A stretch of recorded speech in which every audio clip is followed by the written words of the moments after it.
Thank you for giving me the opportunity to speak. I won't take too much of your time. I just want to tell you about briefly about an incident, something that happened to me recently.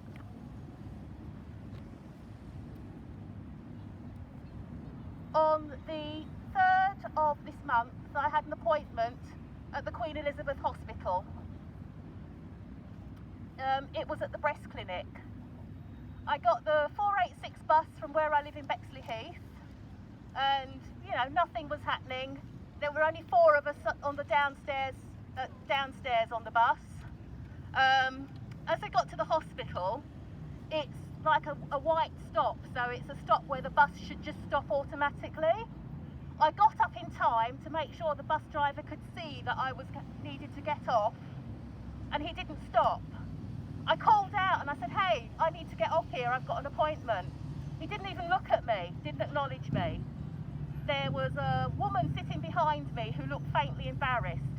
Anyway, he went charging past, and I was really worried because I thought, if I don't get there on time, I'm going to miss my appointment. And that was all I was thinking about. I was already nervous about it because there was a lump and I wasn't sure what it was about, and I was scared. Anyway, the driver, like I said, he didn't stop, and he ended up taking me right down to the end of the road where you'd start to go to, I think, some pub or something. Anyway, I was really quite angry, and I did call the driver a shithead. I said, "Look, thanks to you, I've probably missed my appointment at the breast clinic." What was really hard was being on my own. There was no one there. Even the 3 other women on the bus didn't even look at me.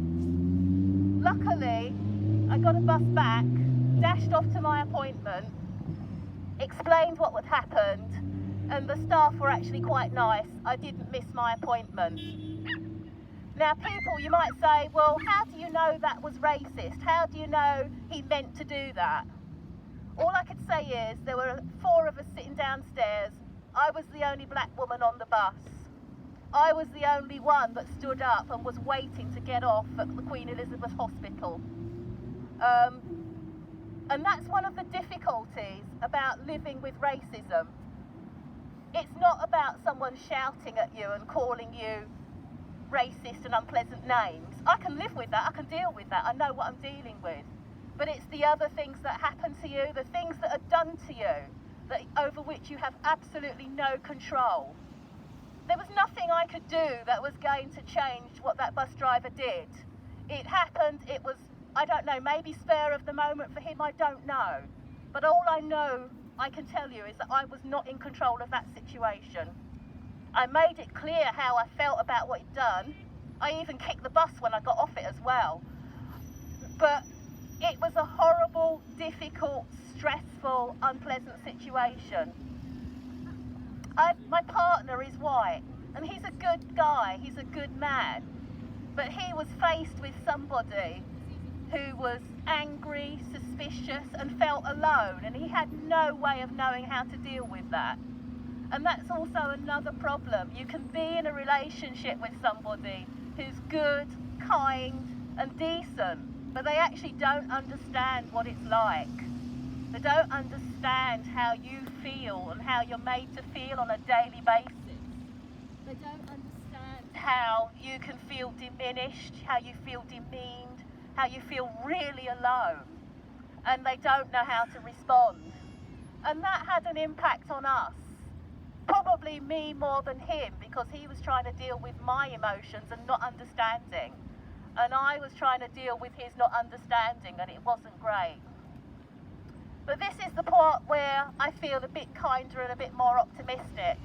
My best friend has come on this today, and I phoned her up, and we've been friends since we were at school. She doesn't understand everything about racism, but she listens. She listens.